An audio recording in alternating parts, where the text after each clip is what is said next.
Okay guys, late na yung pag-video ko, no? So, ito. Pinagmantika ko muna yung giniling. Para sa ating nilulutong gulay. Bicol Express ang datingan nito guys. So, sunod natin na yung sibuyas. Dahil okay na yung giniling, no? Nagmantika na siya. Sure tayo na luto na yung giniling. Sabay na rin natin yung luya at saka bawang.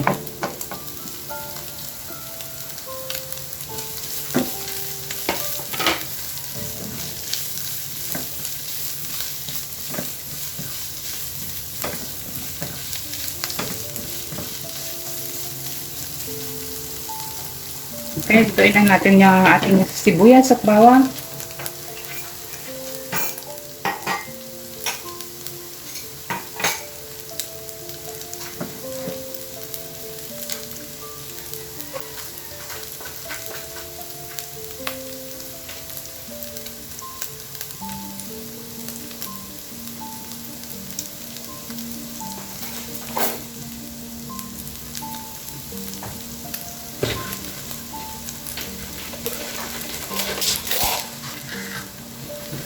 Okay guys, para mas masarap at mas malasa ang ating niluluto, hindi pa ako naglalagay ng asin para hindi umalat. So ayan, maglalagay tayo ng ginisang alamang.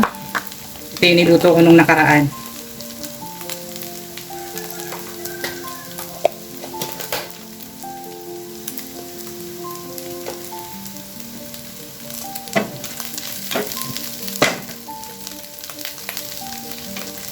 Okay, halo na natin.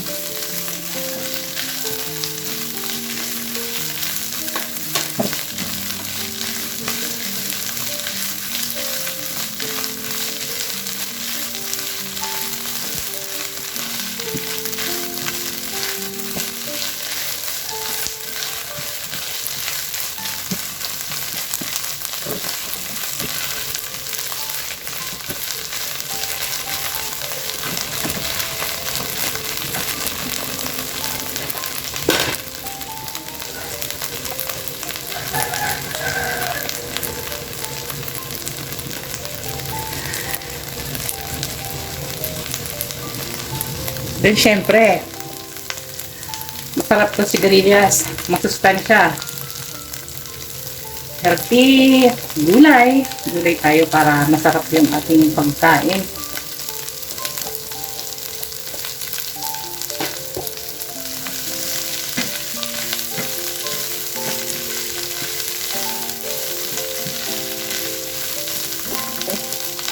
Tapay na natin yung halabasa.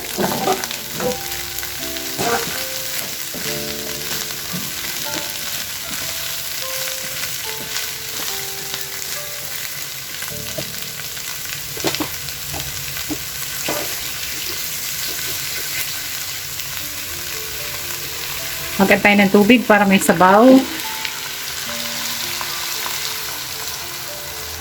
Unti lang siya guys. Siling green. Dahil gusto ko may anghang. So ayan, hiniwa ko yung sili.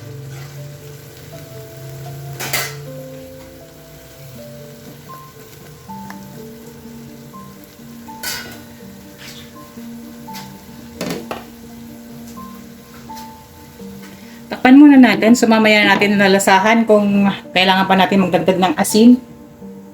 Hintayin lang natin siyang kumulo. Okay guys, check natin. So ayan, balitahan lang natin. No?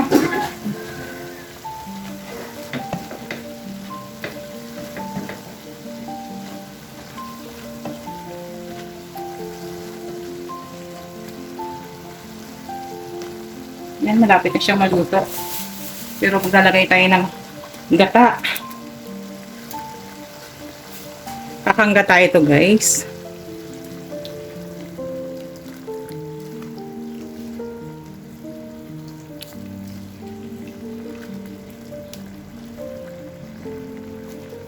Ayan, kahapon ko pa binili itong gata. So, galing sa ref.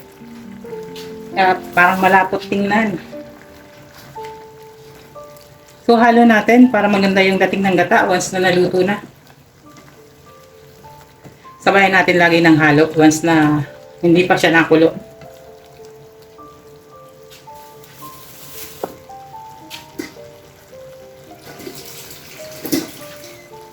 So, hindi na natin siya tatakpan, no? Dahil may gata.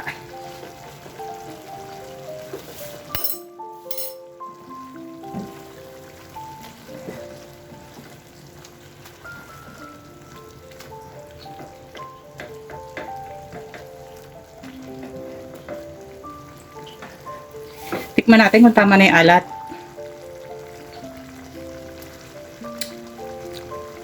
Kulang ng kaunting asin. Hinta tayo ng kaunting asin.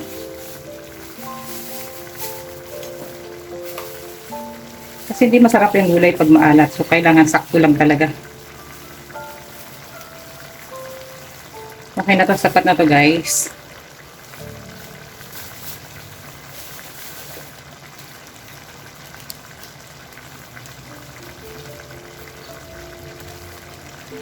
Then mag-add na rin tayo ng bechin, pampalasa. Pambalansi lagi ng lasa yan guys. Yung mga hindi gumagamit ng bechin, okay lang, huwag na gumamit ng bechin. Oh, magic sarap na lang ilagay nyo. Same din yun. Pero pag kayo gumagamit ng magic sarap, huwag na kayo muna mag-aasin. Kasi maalam din yun eh.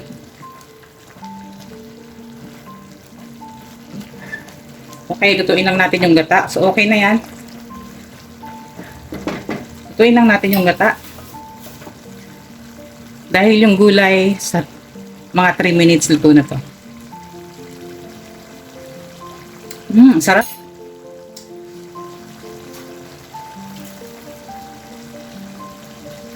Kami mga Bicolano, madali lang magluto.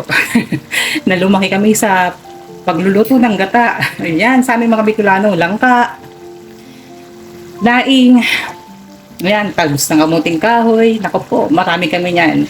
Talbos ng kamuti, alam kong ginagataan din sa amin yan. Pero hindi ko pa na ipapakita sa inyo. Ang sarap yun.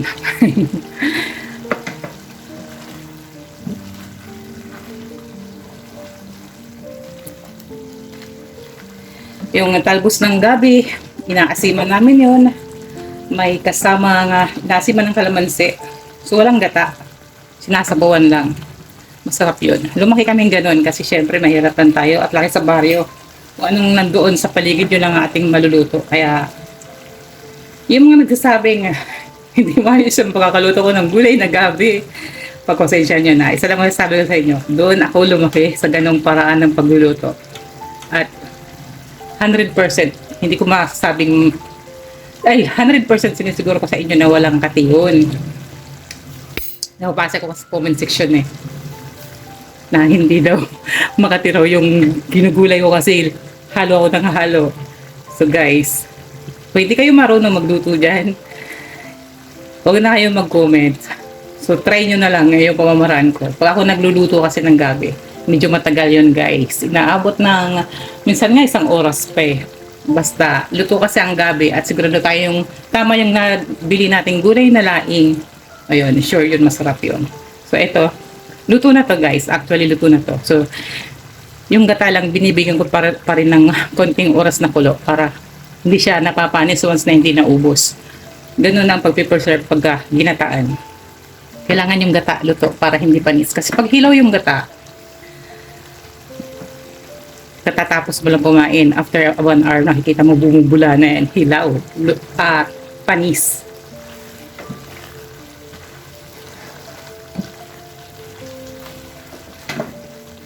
O, gusto niyo maanghang, pwede kayo mag-add dito ng siling labuyo. Dahil wala akong siling labuyo, siling green lang ang aking nilagay. So, ayan na guys, luto na ang ating masarap na gulay.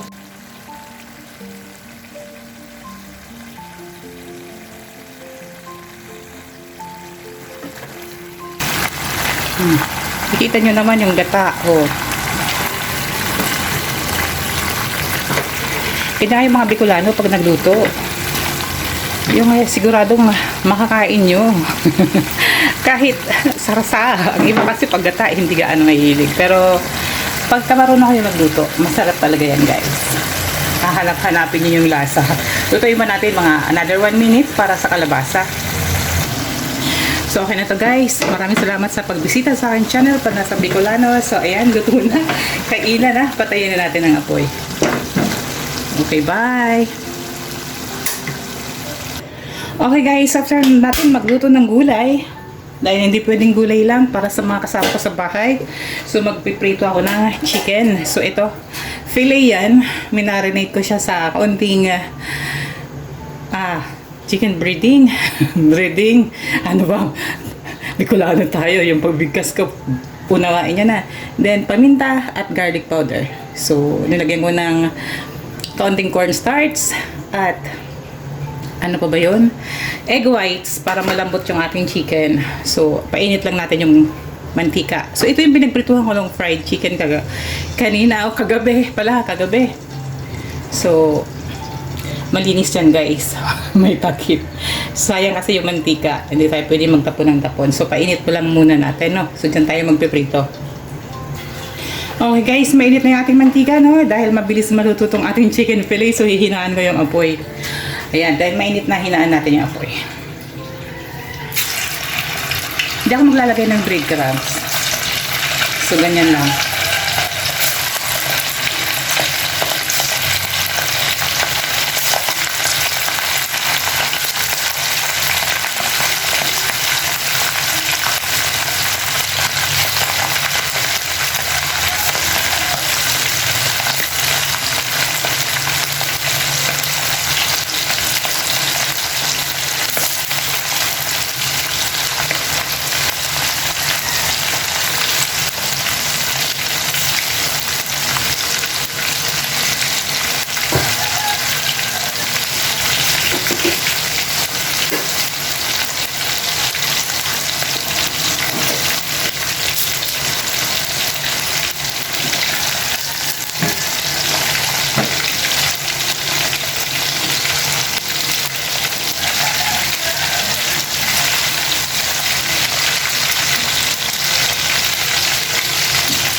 Okay guys, kaya pala ganyan ang kulay nito. May paprika pala siya. Ayan, kaya nagpa-brown ang ating chicken. May paprika siya.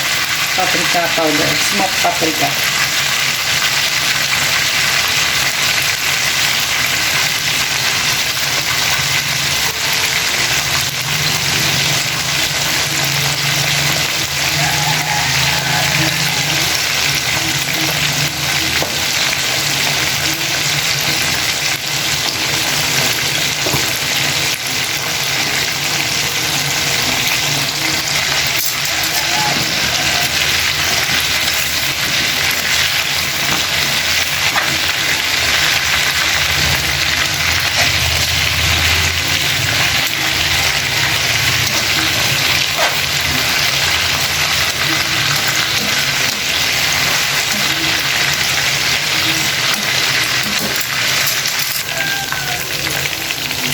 So, okay na to guys. Pwede pa tayong gumawa ng sauce niyan para masarap.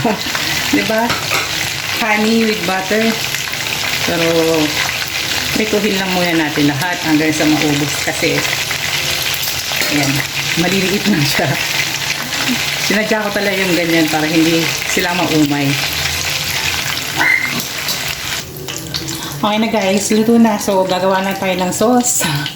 Pero ihihiwala ko yung sauce para naman sure tayong kakainin nila. So, okay na guys. Masarap ang ating ulam. O, diba? Ayan. Chicken plus gulay.